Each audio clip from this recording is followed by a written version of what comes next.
3 years, and got tired of being on the road a lot and stuff like that. So I started looking for a job in Denver, and the administrators down at South Campus did not want me to leave. They said, we'll find a better job for you if we can get you to stay.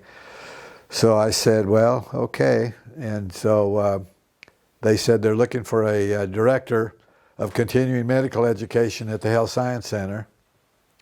And I said, well, I don't know much about continuing medical education.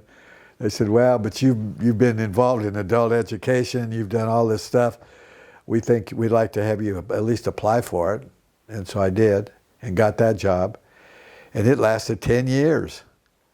Yeah. Well, you said at that point you were too old to keep changing jobs. Well, yeah, plus I was almost 65 and I was ready to retire. I could get benefits for retirement after working 10 years for the University of Oklahoma. So I decided to stay at that point, and by that time, gosh, you were already in elementary school, weren't you? Mm-hmm. Yeah, and Michael too. Julie was. She was in college.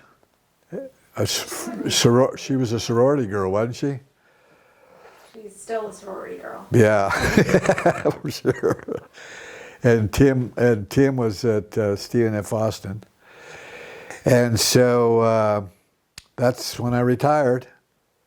And after 10 years of doing that kind of work, it was interesting work. I enjoyed it. I had got a good staff. I got to hire the whole staff, and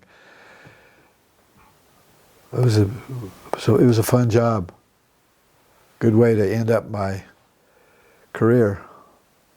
So going back to the one in Oregon, you were doing alternative education so they could get their GED through non-traditional means. So, like backpacking and we did. I did some of that. That was just part of what I brought to the program because it wasn't part of HEP. The HEP program was pretty basic education for migrant workers. Most of them could speak English, of course, because they had grown up in California and those states that I mentioned.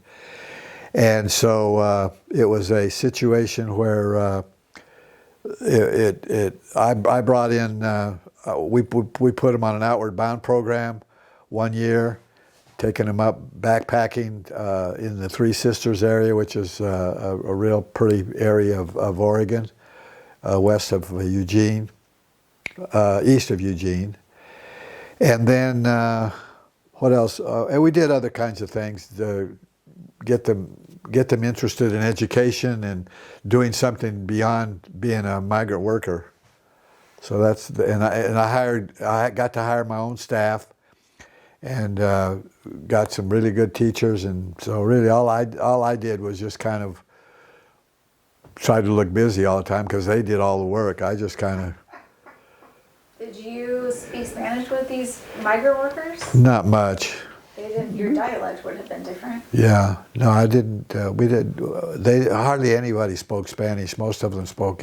They could speak Spanish, but we sort of discouraged it because in the HEP program, because we wanted them to have good English skills because they had to take a GED test, and that included being able to speak and understand the English language. Well, that was when Michael was born, and you considered naming him Miguel. Right? I don't remember that, but who knows? He was what? She says we were considering naming Michael Miguel. You were, not me. Yes, that's story. And then what about the one in Houston? Was that? It was like an alternative school. No, that was where I was I was the publisher of the magazine. But then when Then when I left that after a year because they went belly up, I was the administrator of the alternative program there, and basically those were just problem kids. It was just a matter of having a good counselor and setting up a program that they could succeed in, because a lot of them were causing trouble in school because they just I don't know, they just couldn't, they didn't have good language skills. They didn't have good. Most of them were white kids because that school district was outside the city limits of Houston. It wasn't in Houston proper at all.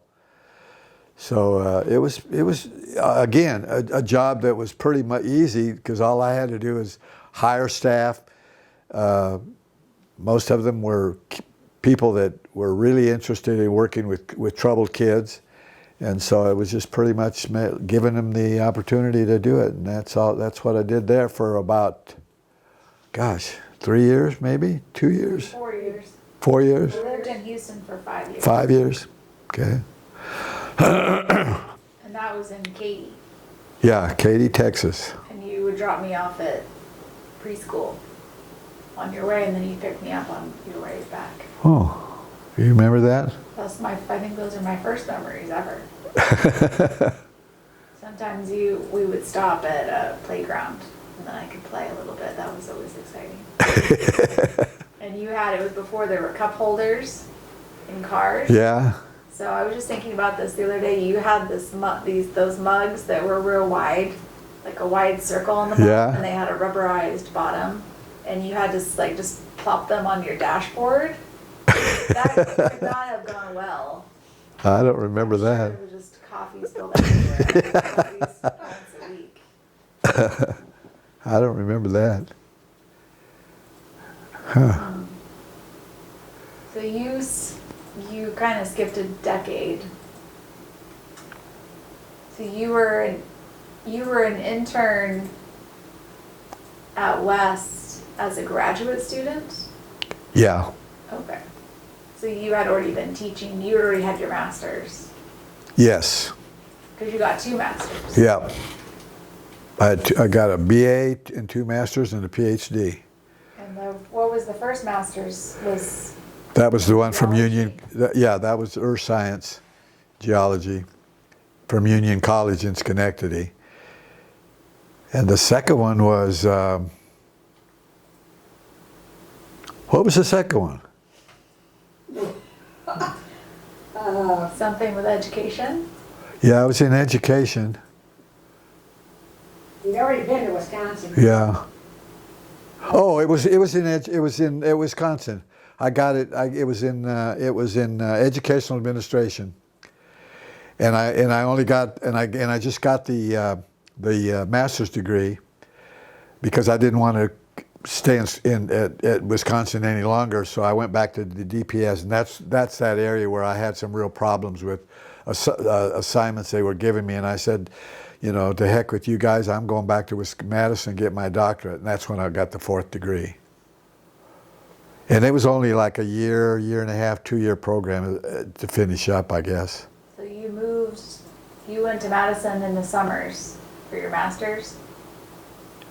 And then you moved there for a year for your... No, when I got my master's from Madison, that was when the 2 of us went to Madison to live. And that's when we Before you had children? well, we adopted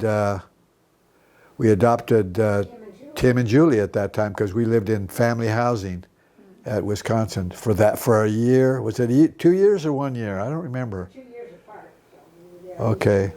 2 years. Yeah. And you just kept going back to the Denver Public Schools in different... Yeah, capacities. Yeah, I was really doing lots of good stuff. I mean, it was fun, but then when they started moving me into the discipline area, that's when I thought, I'm not a disciplinarian. And I want to socialize with the kids and get them interested and do other things, but I don't want to have to boot them out of school or whatever. So that's when I made those switches. For being good with troubled children, you had 4 fairly well-behaved children. Well, that's because I knew how to handle them.